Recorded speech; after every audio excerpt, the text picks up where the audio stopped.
जय हिंद बच्चों, कैसे हैं आप सब लोग। आई होप आप सब लोगों की एनडीए की प्रिपरेशन बहुत ज़ोरों शोरों से चल रही होगी और इस तैयारी को आगे बढ़ाने के लिए हम उत्तराखंड डिफेंस एकेडमी लाए हैं आपके लिए एक बेहतरीन crash course for NDA 2025 for upcoming सितंबर एग्जाम। सो मैं आपकी फिजिक्स ट्यूटर पूनम रावत आपको लेकर आई हूँ एक बहुत ही बेहतरीन क्रैश कोर्स जिसमें हम हर दिन एक नया चैप्टर, हर दिन एक नया सेशन करेंगे और हर दिन हम लोग एक एक चैप्टर का क्रिस्प करेंगे जो कि आपकी जो प्रिपरेशन है उसको और अच्छे लेवल पे लेके चलेगा। तो विदाउट वेस्टिंग आवर टाइम चलिए हम लोग स्टार्ट करते हैं। टॉपिक मैंने यहाँ लिख दिया है, दैट इज़ वेक्टर। तो सबसे पहली बात मैं आपको ये बताना चाहूँगी बच्चों कि फिजिक्स की प्रिपरेशन के लिए vector is the Bible. Vector आपको आना ही चाहिए। अगर आपकी वेक्टर बहुत स्ट्रांग है तो आपकी जो फिजिक्स है उसकी प्रिपरेशन और भी अच्छी हो जाएगी। तो चलिए हम लोग कुछ 40-45 मिनट्स के अंदर ये वेक्टर का लेक्चर जो है वो स्टार्ट करते हैं। तो मैंने यहाँ पे टॉपिक लिख दिया है, चलिए तो हम स्टार्ट करते हैं। तो सबसे पहले चलिए तो मैंने यहाँ पे लिख दिया है वेक्टर्स।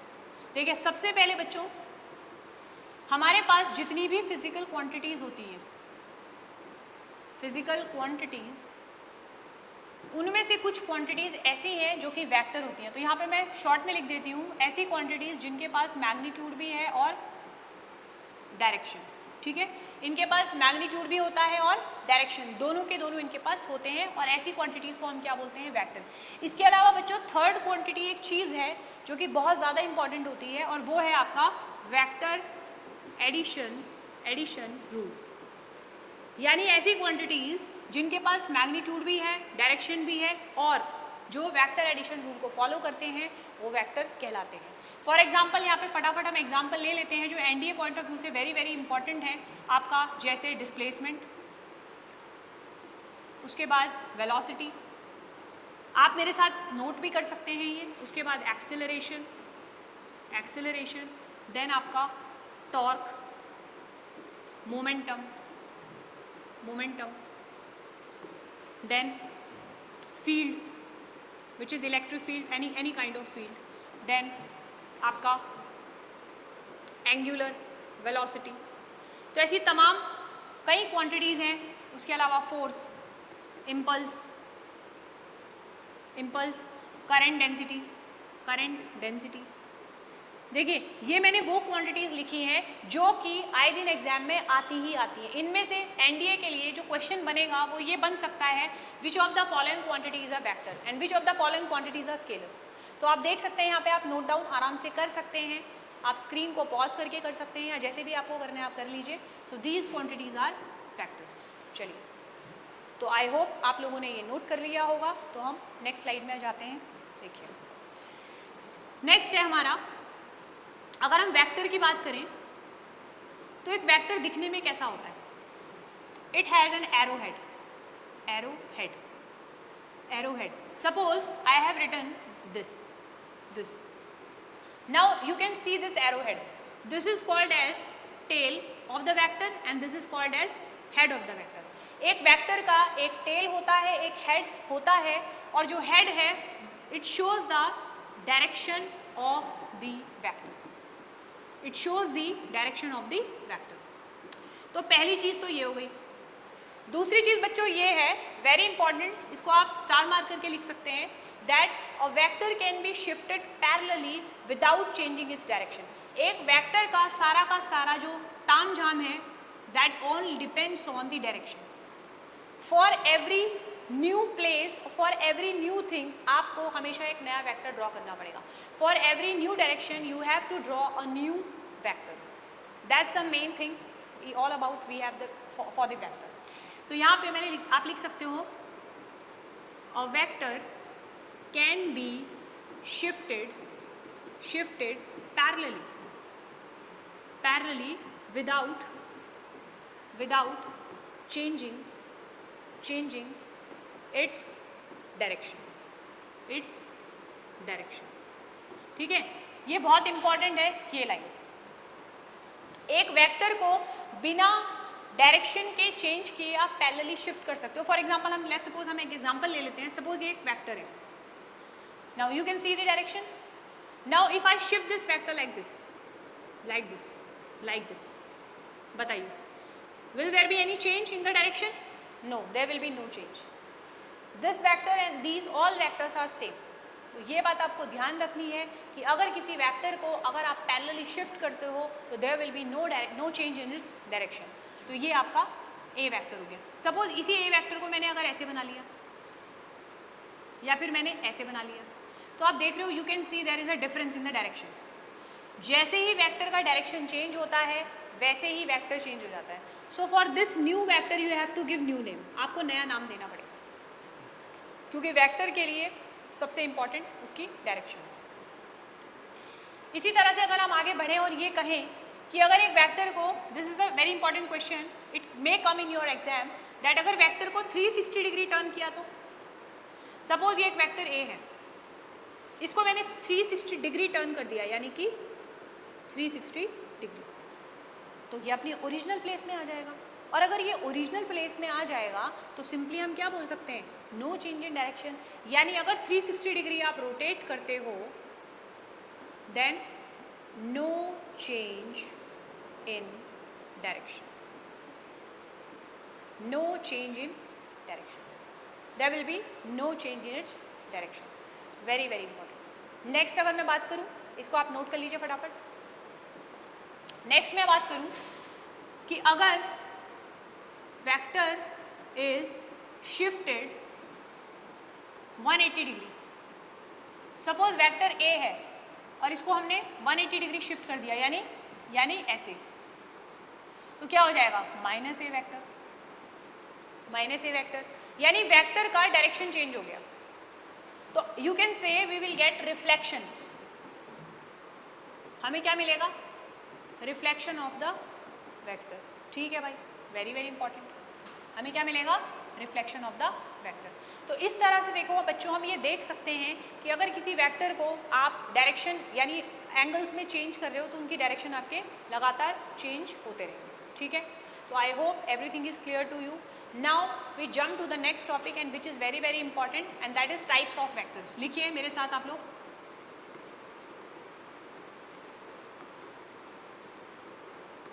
Type of vector. तो टाइप्स ऑफ वेक्टर में सबसे पहले हम लोग पहला लिख लेते हैं parallel and anti parallel. Second is unit vector. Star mark कर लीजिए यहाँ पे, this is very important. Then position vector and displacement vector. Fifth null vector. तो ये कुछ हमारे पास है तो काफ़ी सारे, बट एनडीए के लिए हमारे पास कुछ ही वेक्टर हैं जो काफ़ी ज़्यादा इंपॉर्टेंट है. ठीक है, तो यहाँ पे देखिए सबसे पहले आप पैरेलल वेक्टर देख लीजिए. तो सपोज अगर मैं parallel vector, suppose this is a vector and this is also vector. Now you can see that these two vectors are parallel to each other. आप आसानी से देख सकते हैं in your basic mathematics also, जो आपके ये दोनों वेक्टर हैं ये एक दूसरे से क्या है, पैरेलल है. Now what is important in this, if two vectors are parallel to each other then the angle between vector A and B will be 0 degree. आप देख सकते हो एंगल तभी होगा जब एक दूसरे को क्या करेंगे, ये टच करेंगे. तो आप ये लिख सकते हो angle between A and B क्या हो जाएगा, 0 degree. Very very important. Two vectors are parallel only if their direction is same. दो वेक्टर पैरेलल तभी होते हैं बच्चों जब उनकी डायरेक्शन क्या होती है, सेम होती है. तो यहाँ पे ये चीज़ भी लिख सकते हो. पहली चीज़ तो हमने लिख ली. दूसरी, दोनों की direction should be same, should be same. तो प्लीज़ इसको आप नोट डाउन कर लीजिए. Anti parallel vector next. तो एंटी पैरेलल वेक्टर के लिए क्या है आपका, suppose this is a vector A and this is vector B. Now मैं इसको ऐसे भी बना सकती हूँ. Now what you can see, दो वेक्टर के आइदर टेल से टेल आप ज्वाइन कर रहे हो या हेड से हेड ज्वाइन कर रहे हो, इन दोनों कंडीशन में जो एंगल है ये 180 डिग्री बनेगा. सो ए एंड बी, इनके बीच में एंगल कितना होगा बच्चों, 180 डिग्री. ध्यान रखिए ये बात. एंटी पैरेलल वेक्टर हमेशा एक दूसरे से क्या होंगे, क्या होंगे, ऑपोजिट डायरेक्शन में। कैसे होंगे? ऑपोजिट होंगे। हम ये नहीं बोल रहे कि वो बराबर होंगे, बराबर जरूरी नहीं है, लेकिन वो क्या होंगे यहाँ पे? ऑपोजिट जरूर होंगे। ठीक है, तो भाई ये था हमारा parallel and anti parallel vector. Now next is which is very very important, ये आपने नोट डाउन कर लिया होगा आई थिंक। नेक्स्ट है बच्चों हमारा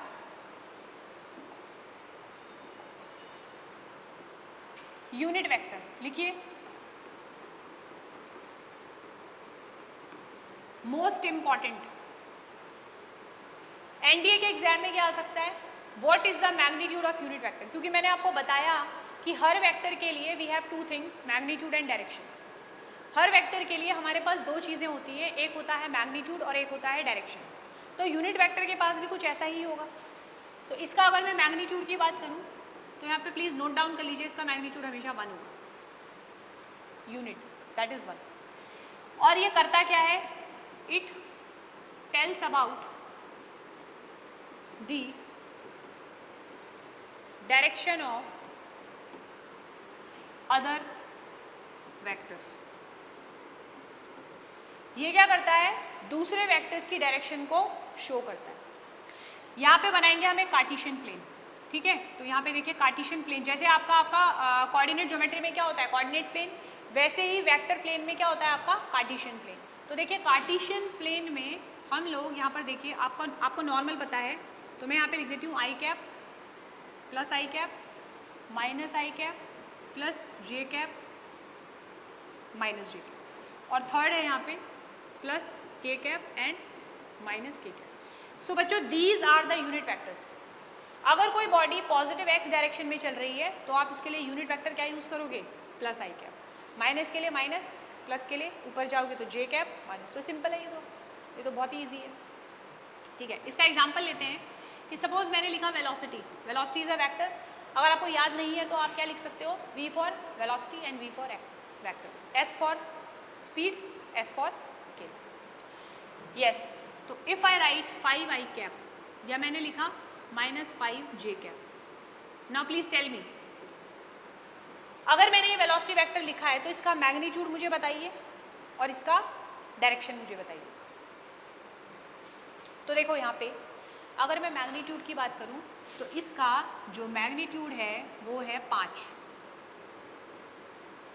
और डायरेक्शन क्या है?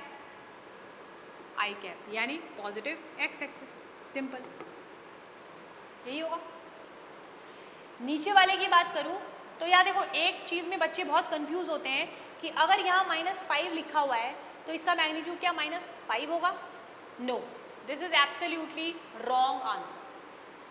अगर यहाँ पर -5 लिखा हुआ है तो बच्चों जो मैग्नीट्यूड होगा वो हमेशा आपका मॉड में 5 ही होगा, यानी ऑलवेज क्या होगा आपका? पॉजिटिव। ये बात हमेशा ध्यान रखना कि वेक्टर में जो माइनस साइन है वो आपका डायरेक्शन के साथ ऐड होता है। तो अगर मैं डायरेक्शन की बात करूँ तो क्या होगा? -j कैप, यानी किधर? नीचे। तो आई होप आपको ये बात समझ में आ गई होगी कि यूनिट वेक्टर आपका इस तरह से हमारी हेल्प करता है। और आप देख रहे होंगे कि यहाँ मैंने कैप लिखा हुआ है, तो आप इसको यहाँ पे ये कीजिए कि यूनिट वेक्टर को हम किससे डिनोट करते हैं? कैप से। Suppose I have written this, so this is a unit vector. Vector A is a unit vector. So I have written this A cap. So what will be the unit vector? Vector A upon इसका mod of it. अब आप बोलोगे ma'am mod क्या है? वो मैं आपको अभी आगे बताने वाली हूँ। अभी प्लीज टिल देन आप इसको लिख लीजिए। वेक्टर ये unit vector A cap is equals to vector A upon इसका मॉड ऑफ वेक्टर A। लिख लीजिए इसको।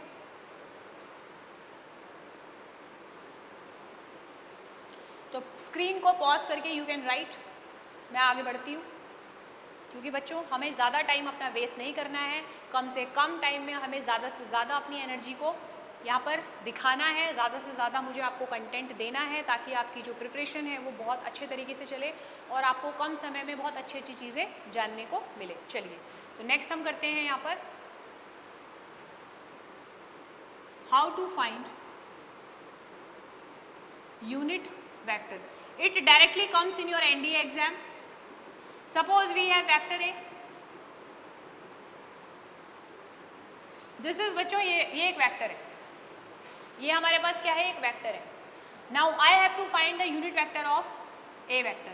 सो what I will write, I have already told you.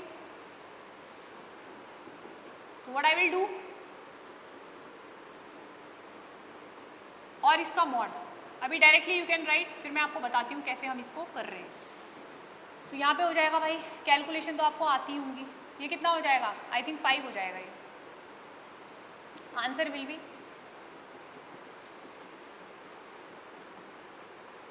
This is your answer. So this is quite easy, कोई trick नहीं है, कुछ नहीं है, सिंपल. हमारे पास फॉर्मूला है that vector A upon mod of A is a unit vector. So you can easily find out the vector. Clear. तो पहला क्वेश्चन तो इससे यहाँ बनता है. सेकेंड क्वेश्चन क्या बनता है, find a vector in the direction of a vector a 2i cap plus 4j cap. ठीक है. सपोज इस तरह के क्वेश्चन आपको मिलेंगे कि किसी की डायरेक्शन में आपको कोई वेक्टर निकालना है. तो जिसकी डायरेक्शन में निकालना है आपको सिंपल कुछ नहीं करना है, उसका यूनिट वेक्टर निकालना है, दैट्स इट. आपको सिंपल उसका यूनिट वेक्टर निकालना है. तो आपको यहाँ पे क्या बोला था, किसकी डायरेक्शन में निकालना है, इसकी डायरेक्शन में. तो क्या करोगे आप लोग, आप इसका यूनिट वेक्टर निकाल दो.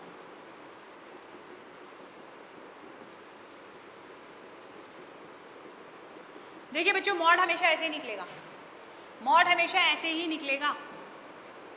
समझ में आ रही बात आपको, मॉड हमेशा ऐसे ही निकलेगा.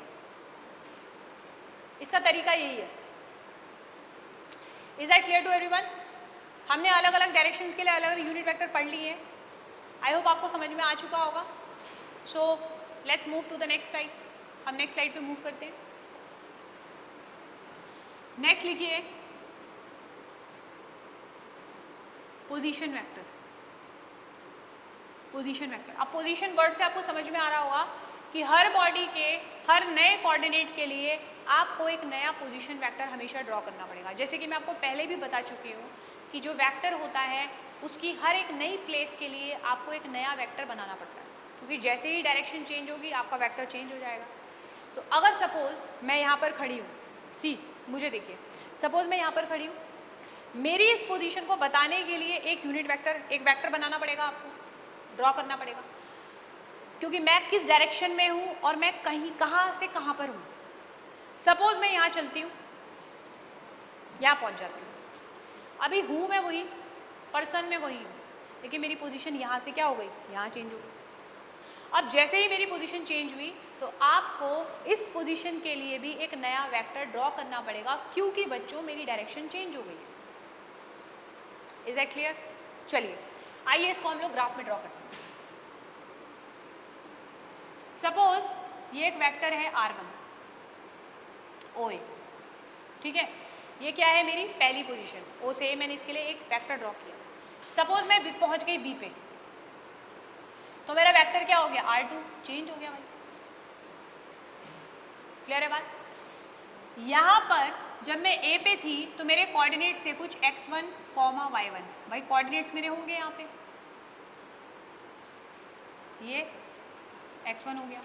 और जब मैं B पे पहुंची तो मेरे कोऑर्डिनेट्स कुछ y2 और x2 है. अब बच्चों मेरे को क्या बताना है, मुझे एक पोजीशन वेक्टर बनाना है, इनिशियल.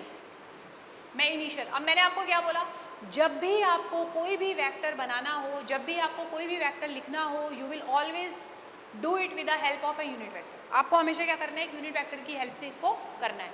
तो मेरे को ये बताइए कि जो R1, ये जो इनिशियल वेक्टर मैंने लिखा है यहाँ पर, R1 मैं बोलूँ, इसे R1 बोलूँगी मैं, R1 ही है ये.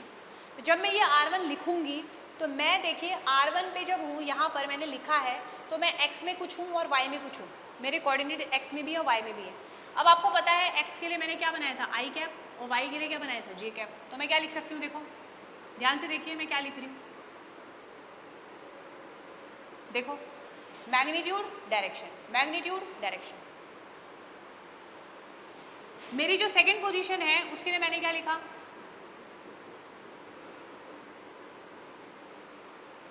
so this is the way how we write any vector, not position vector but any vector.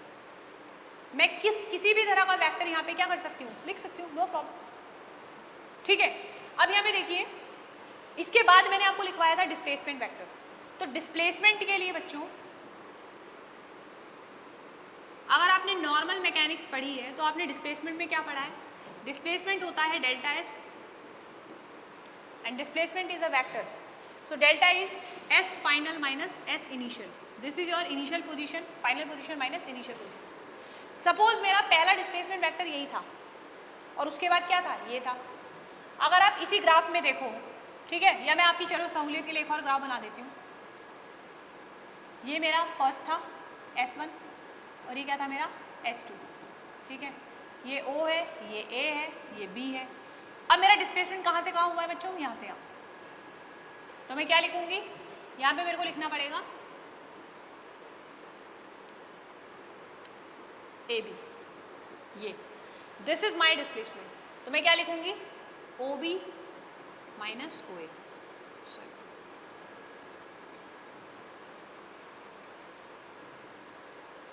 ठीक है, OB माइनस, ठीक है, OB माइनस OA, ठीक है, OB माइनस OA, या मैं ये लिख सकती हूँ S2 माइनस S1। तो आपको याद क्या रखना है, आपको ये बात हमेशा ध्यान रखनी है कि जब भी मैं डिस्प्लेसमेंट वेक्टर लिखूंगी हमेशा मुझे final vector minus initial vector लिखना है, ऑलवेज, हमेशा आपको final vector minus initial vector लिखना है। सपोज आपको एक क्वेश्चन दे दिया जाए, इनिशियल आपको दे रखा है ये और फाइनल आपको दे रखा है, ठीक है, ये पोजीशन है, बॉडी के कोऑर्डिनेट्स है। आपको बोल रहा है डिस्प्लेसमेंट वेक्टर लिखो, क्या लिखना है, तो आपको ये पता चल रहा होगा एक्स वाई जेड में क्या क्या कोऑर्डिनेट्स हैं और कैसे कैसे चेंज हो रहे हैं। तो सीरियसली क्या करोगे आप, final minus initial, final minus initial, तो 2 माइनस 1 1, तो आई कैप लिख दिया, 4 माइनस 2 2 जे कैप, प्लस 5 माइनस 3 2 के cap, this is your displacement vector. Simple है, बताइए भाई, आपको समझ में आ रही है बातें, आपको ये बातें समझ में आ रही है, ज़्यादा फास्ट तो नहीं हो रहा है बच्चों, ठीक है, ठीक है, ठीक है। तो I hope this is clear to you, आप आसानी से डिस्प्लेसमेंट वेक्टर भी। इसके बाद मैंने आपको बताया था एक नल वेक्टर। देखो नल वेक्टर में नल मैग्नीट्यूड तो नल हो जाएगा पर डायरेक्शन तो भाई होगी, तो बिना डायरेक्शन के तो वेक्टर वेक्टर ही नहीं है ना भाई, बिना डायरेक्शन के तो वेक्टर का वजूद ही नहीं है। तो फिर क्या करना पड़ेगा, करना पड़ेगा हमें कुछ ना कुछ तो करना ही पड़ेगा। तो देखिए एग्जाम्पल बताती हूँ, suppose there is a person, he starts running from A, अब यहाँ से ये वापस यहीं आ गया भाई बी पे, पूरी इसकी क्लोज जर्नी हो गई, यहाँ से आया वापस यहीं आ गया। डिस्प्लेसमेंट आपको पता है नॉर्मली क्या होता है, इनिशियल और फाइनल पॉइंट को ज्वाइन करने वाली लाइन, यहीं पे आ गया तो इसका नेट डिस्प्लेसमेंट कितना हो गया बताइए, 0। बट इसका मुंह किधर है, माइनस आई कैप, इसका मतलब this is a null vector, displacement तो 0 है बट डायरेक्शन क्या है, माइनस आई कैप। ये थी काम की बात, छोटी छोटी मगर मोटी बातें। आई होप आपका ये सेशन अच्छा जा रहा है और मैं आपको काम की चीज़ें, आपके काम की चीज़ें बता पा रही हूँ, समझा पा रही हूँ कम से कम टाइम में। चलिए तो नेक्स्ट हम ऐड ऑन करते हैं।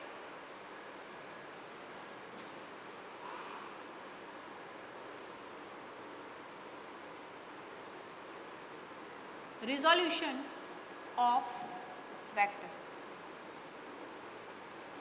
Vector resolution is very important topic बच्चों। रिजॉल्व करना मतलब हिंदी में बोलूं मैं तोड़ना, तोड़ना, रिजॉल्व करना, तोड़ना। ये तोड़ेंगे कब, सपोज आपके पास एक वेक्टर है वो इस डायरेक्शन में है, तो आप बोलोगे कहाँ है, उसकी डायरेक्शन आई कैप है। अगर इस डायरेक्शन में तो आप बोलोगे जे कैप है भाई। लेकिन बताओ अगर आपका एक वेक्टर किसी थीटा एंगल पे इंक्लाइन है, आप क्या करोगे, आप क्या करोगे, how you will recognise the direction of this vector A, कैसे आपको इस वेक्टर ए की डायरेक्शन पता चल पाएगी बच्चों? इसके लिए सिंपली मैं बिल्कुल शॉर्ट में बता रही हूँ आपको, थीटा के साथ वाली जो साइड है लाइन, ये हो जाएगी आपकी कॉस, और इसका परपेंडिकुलर है यहाँ। आपको हमेशा यही करना है। अगर ये ऐसे होता और ये वेक्टर ए होता, फिर से सुनो, थीटा के साथ वाली साइड कॉस, इसी को लिखना है। तो बच्चों यहाँ से इस वेक्टर, ये जो आपने यहाँ से ब्रेक किया है ये मैग्नीट्यूड, इससे आपको ये देखो जो कंपोनेंट मिले हैं ये कंपोनेंट स्केलर कंपोनेंट है। अभी आपको ये पता चल गया कि ये जो आपने ए वेक्टर लिखा है इसका एक्स डायरेक्शन में क्या कंपोनेंट है और वाई डायरेक्शन में क्या कंपोनेंट है। तो अब आप इसका वेक्टर कैसे लिख सकते हो, देखो जरा ध्यान से,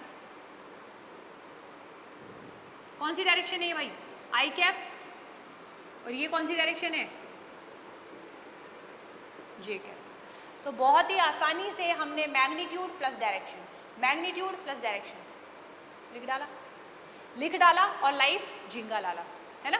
तो आसानी से हमने ये कर दिखाया। चलिए इसके लिए बच्चों आप खुद लिखिए, ज़रा लिखिए अपनी कॉपी में, लिखिए ज़रा, देख रही हूँ मैं, लिखिए ए साइन थीटा आई कैप प्लस ए कॉस थीटा जे कैप। कोई रटने वाली बात नहीं है। आप देखिए सिर्फ दो बातों का ध्यान देना। पहला ध्यान ये देना है कि जो भी आप वेक्टर ब्रेक कर रहे हो उसके कंपोनेंट हमेशा एक दूसरे से परपेंडिकुलर होने चाहिए, component perpendicular to each other.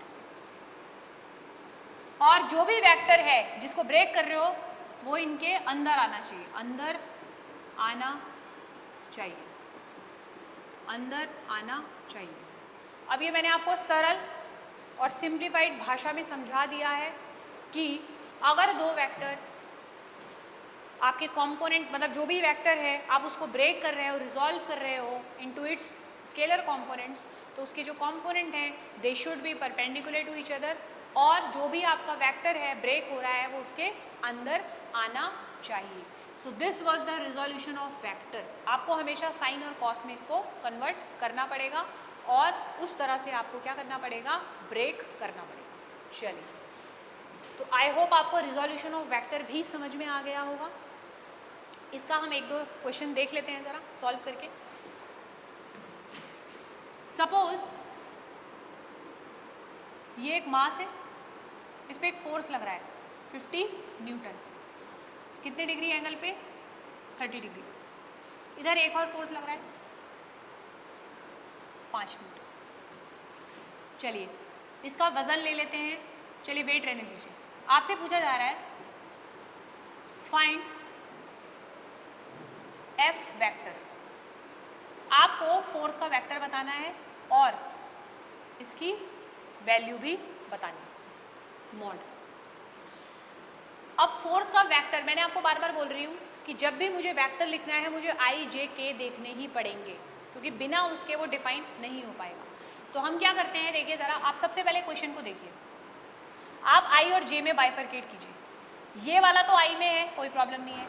ये वाला आपका किस पे है, 50 डिग्री, 50 न्यूटन जो है वो 30 डिग्री पे है, तो डेफिनेटली आपको साइन और कॉस में कन्वर्ट करना पड़ेगा। As already I have told you that theta के साथ वाली क्या होगी साइड, कॉस होगी, और उसका परपेंडिकुलर साइड। तो मैं व्हाट आई कैन राइट, देखो ज़रा ध्यान से, इसको मैं कैसे लिख सकती हूँ, 50 कॉस 30 और 50 साइन 30, और तो कुछ नहीं बचा। चलिए जितने भी इंक्लाइंड होंगे, जितने भी एंगल पे होंगे, उन सबको ब्रेक करना है, और ब्रेक करने के बाद आपको फिर क्या करना है, उनको ऐड, पहले तोड़ना है फिर जोड़ना है, तोड़ना है जोड़ना है, पहले तोड़ो फिर जोड़ो। चलिए भाई चलो तो लिख लेते हैं, सारे आई वाले, सारे जे वाले, सारे के वाले, एफ एक्स लिख देती हूँ मैं आई वाले को, 50 कॉस 30 डिग्री प्लस 5 न्यूटन। आप देख रहे हो 5 न्यूटन ये सेम ही डायरेक्शन है। एफ वाई क्या होगा बच्चों, ये हो जाएगा। चलिए तो कितना हो जाएगा ये, cos 30 इज √3/2, प्लीज़ इसको याद कर लेना, वैल्यूज़ बहुत इंपॉर्टेंट है, आपको याद होनी ही चाहिए। I am expecting that values आपको याद ही है। ठीक है, ये कितना हो जाएगा 50 sin 30 यानी 1/2। ठीक है भाई, no problem. This is 25 and this becomes 25√3। तो भाई हमने सब कुछ निकाल दिया है। अब आपका जो नेट फोर्स होगा वो x और y का क्या होगा, कॉम्बिनेशन होगा। So what you will write, will write fx 25√3 plus 5 I cap plus 25j cap. बताइए समझ में आया, समझ में आया सबको, बताइए। ठीक है, तो इस तरह से हम लोग क्या करते हैं, वेक्टर को रिजॉल्व करते हैं। तो यहाँ पे हमने वेक्टर रिजोल्यूशन भी देख लिया। अब हमारे पास बहुत ही ज़्यादा इम्पॉर्टेंट टॉपिक आने वाला है और वो है वेक्टर एडिशन एंड मल्टीप्लिकेशन। इसके बाद आपका वेक्टर कंप्लीट हो जाता है। चलिए तो हम लोग बढ़ते हैं नेक्स्ट स्लाइड की तरफ।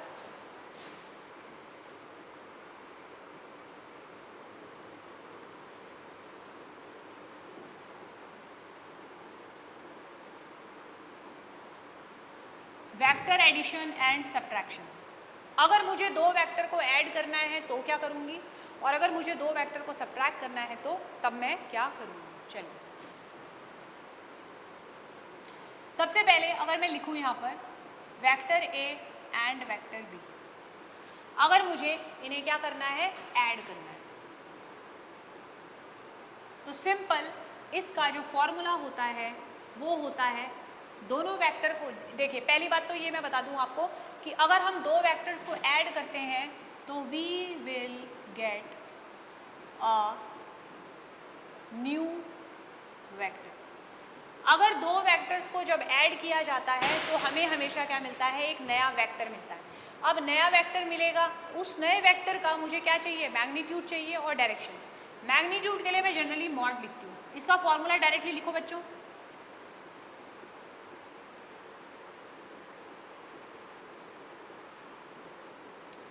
This formula is very very important. √a² + b² + 2ab cos theta. यहाँ जो मैंने थीटा लिखा हुआ है, लिखो इसे एंगल बिटवीन टू वेक्टर्स। ये दो वेक्टर के बीच का एंगल है। ठीक है, इसका एग्जाम्पल भी ले लेंगे। अगर मैं डायरेक्शन की बात करूँ, भाई जो मैंने दो वेक्टर को ऐड किया तो इन दो वेक्टर्स को ऐड करने से मुझे एक नया वेक्टर मिला। उस नए वेक्टर की डायरेक्शन क्या होगी, उसके लिए हमेशा हम लोग यूज़ करेंगे tan theta which is perpendicular upon base. या तो आप ये यूज़ कर सकते हो। उसके अलावा अगर मैं डायग्रामेटिकली देखूँ, अगर आपको डायग्रामेटिकली देखना है तो सपोज़ ये वेक्टर ए है और ये वेक्टर बी है, इनके बीच में थीटा एंगल है और इन दोनों का जो एडिशन होगा उसका रिजल्ट ये होगा। ठीक है, ये होगा मान लो ये। तो मैं आपको बता नहीं रही हूँ, पैरेललोग्राम लॉ और ट्राइंगुलर और बहुत सारे रूल्स हैं, वो मैं नहीं जा रही हूँ अभी उस पर। तो यहाँ पे मैं डायरेक्टली क्या लिखूँगी, देखो अगर मैं यहाँ पे मैंने ट्राइंगल बना लिया, अगर मैं इसे शिफ्ट कर दूँ यहाँ पर इस तरह से, इसको पहले आगे बनाना पड़ेगा भाई, और अगर मैं इसको भी क्या कर दूँ, ऐसे पैरेलली शिफ्ट कर दिया मैंने, किसको, वेक्टर ए को। अब मैं कर सकती हूँ ये। तो यहाँ पे देखो अगर आप रिजल्टेंट और इसके बीच का एंगल देखो तो ये अल्फा है। थीटा तो दो वेक्टर के बीच का एंगल है, जो कि मैंने आपको बोला यहाँ आएगा, दो वेक्टर के बीच का एंगल यहाँ आएगा। तो फिर अल्फा क्या है, tan अल्फा क्या है, अल्फा है डायरेक्शन। डायरेक्शन के लिए देखो ज़रा, इसमें देखो ज़रा, ये यहाँ पर आप डायरेक्ट लिखो। हमारे पास देखो टाइम का शॉर्टेज है, टाइम ज़्यादा नहीं है, इसलिए मैं बहुत डिटेल में नहीं बता सकती हूँ, बट मैं आपको सिंपल ये बता रही हूँ कि अगर आपको जो रिजल्टेंट वेक्टर है, जो दो वेक्टर को ऐड करने के बाद आएगा, उसको अगर आपको देखना है उसका डायरेक्शन, तो आप यहाँ देखो अल्फ़ा रिजल्टेंट का, तो आप क्या लिखोगे यहाँ पे, a sin theta upon b + a cos theta. ये हमारा आंसर, इसको नोट कर लीजिए, जल्दी जल्दी नोट कीजिए।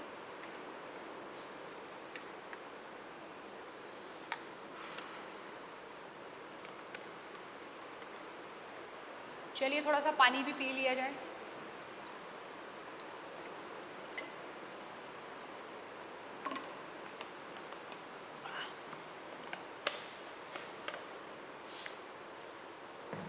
चलिए इसका एग्जाम्पल देख लेते हैं। बस आपको ध्यान क्या रखना है, जब भी दो वेक्टर को ऐड करोगे मैग्नीट्यूड आपको ऐसे ही निकालना है और आपको डायरेक्शन ऐसे ही निकालनी है। मैग्नीट्यूड में ये जो थीटा होगा, ठीक है, ये जो थीटा होगा ये क्या होगा आपका, कौन सा एंगल होगा ये, हमेशा एंगल बिटवीन टू वेक्टर्स, ठीक है। चलिए नेक्स्ट स्लाइड करते हैं, फिर मैं आपको एग्जांपल बताती हूँ। सपोज आपको वेक्टर ए दिया हुआ है 5 न्यूटन, वेक्टर बी दिया हुआ है 3 न्यूटन और इनके बीच का थीटा दिया हुआ है 30 डिग्री। सपोज आपको बोल रहा है vector A plus vector B निकालो, तो क्या हो जाएगा भाई, अभी क्या फॉर्मूला बताया मैंने, ए का स्क्वायर प्लस बी का square plus 2ab cos 30 degree. जो भी यहाँ से निकलेगा that will your answer, that will be your answer. अब इसमें कुछ केसेस हैं बच्चों, केस फर्स्ट कर लेते। अगर ए और बी के बीच में 0 डिग्री एंगल है, ए और बी के बीच में 90 डिग्री एंगल है, ए और बी के बीच में 180 डिग्री एंगल है। इन तीनों केसेस पे देखिए जरा, फॉर्मूला वही लगेगा same to same, no problem. दो वेक्टर ए और बी हैं और उनके बीच में 0 डिग्री एंगल और दोनों वेक्टर अलग अलग हैं, तो क्या लिखूंगी मैं, देखिए जरा, A square B square 2ab cos 0 क्या होता है 1, तो कितना आ जाएगा, this is your answer. Magnitude क्या हो जाएगा, मैक्सिमम।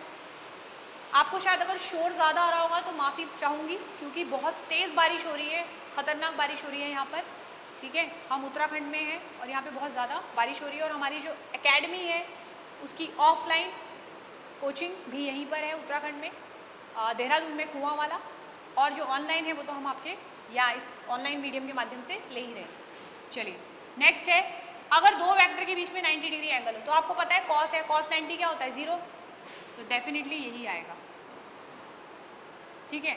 अब मैं यहाँ पे एक छोटी सी बात बताना चाहती हूँ आपको। आपने देखा पीछे मैंने जब भी मॉड लिए तो मैंने सिंपल क्या किया, वैल्यूज़ का स्क्वायर कर दिया। आप मुझे एक चीज़ बताओ, मैंने अभी आपको आई कैप, जे कैप बताया और के कैप, एक्चुअली में these all are mutually perpendicular to each other. I, j और के तीनों एक दूसरे से क्या है, म्यूचुअली परपेंडिकुलर। तो इसका मतलब जब भी वेक्टर आप आई जे में देखोगे तो आपको 90 डिग्री वाला लेना ही नहीं है, आपको डायरेक्टली यही कर देना है। यही वजह थी कि जब ये लिखा गया था तो मैंने जानते हो डायरेक्टली क्या कर दिया था, ये कर दिया था, याद है आप लोगों को, क्यों किया मैंने, a square plus b square plus 2ab cos theta में आई और जे के बीच में 90 डिग्री एंगल है। ये खुद एक वेक्टर है, ये खुद एक वेक्टर है, इन दोनों वेक्टर के बीच में कितना एंगल है 90 डिग्री, क्योंकि आई और जे है। So this is your answer, mod 180 degree cos 180 क्या होता है -1, तो यही वाले सेम में क्या आ जाएगा आपका,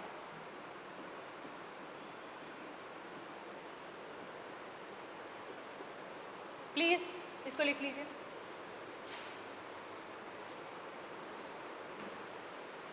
चलिए तो हमारा वेक्टर एडिशन भी कंप्लीट हो चुका है बच्चों। इसके बाद अब लास्ट टॉपिक हमारा बचा हुआ है, दैट इज वेक्टर मल्टीप्लिकेशन। इसको फटाफट कर लेते हैं। चलिए next slide.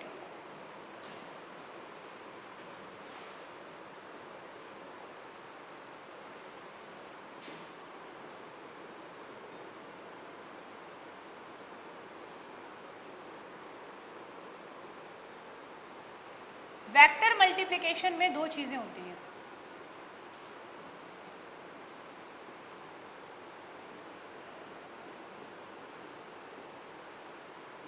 Dot product and cross product. जो डॉट प्रोडक्ट है उसे स्केलर प्रोडक्ट भी बोलते हैं और इसे बोलते हैं वेक्टर प्रोडक्ट।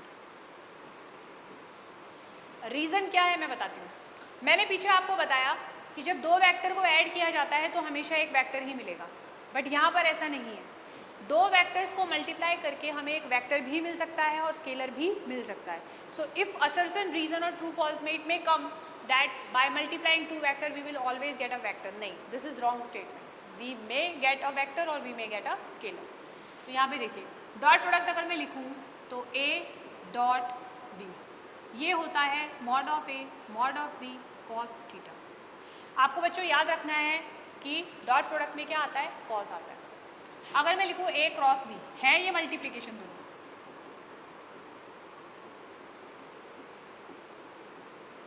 आप एक चीज जरा ध्यान से देखो, ये पहले वाले में जो हमें मिलेगा डॉट करके वो स्केलर होगा, वेक्टर नहीं होगा।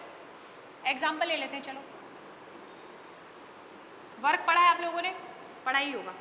एफ डॉट एस, फोर्स क्या है, वेक्टर, डिस्प्लेसमेंट क्या है, वेक्टर। दो वेक्टर को मल्टीप्लाई करके मुझे स्केलर मिल गया, वर्क एक स्केलर है। इसको लिख लो भाई।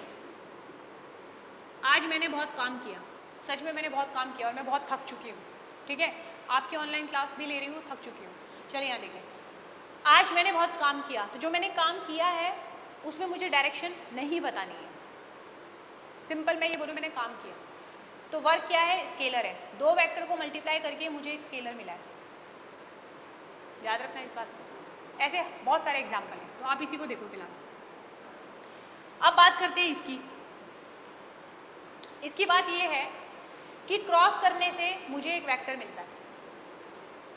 ये देख रहे हो, ये क्या है, यूनिट वेक्टर। तो मैं बताया ये आपको, वेक्टर बताने के लिए यूनिट वेक्टर ही बताना पड़ेगा। ए क्रॉस बी, यानी जब आप वेक्टर का क्रॉस प्रोडक्ट करोगे तो हमें एक वेक्टर मिलता है। क्या मिलता है, वेक्टर। हमें ध्यान रखने वाली बात यही है।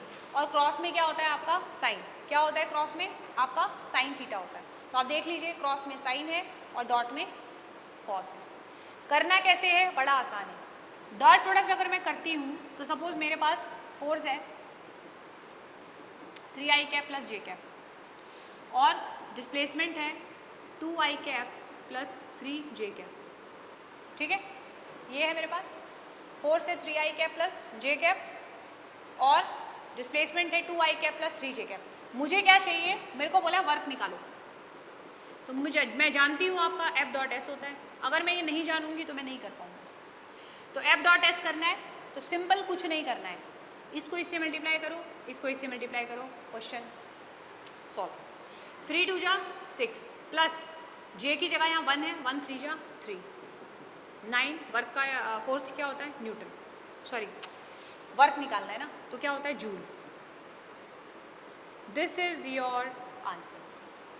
मेरे कहने का मतलब है कि जब भी आपको दो वेक्टर का डॉट निकालना है तो सिंपल आप i को i के साथ मल्टीप्लाई करो, j को j के साथ करो, k को k के साथ करो, that will be your answer. Please इसको नोट डाउन कर लीजिए।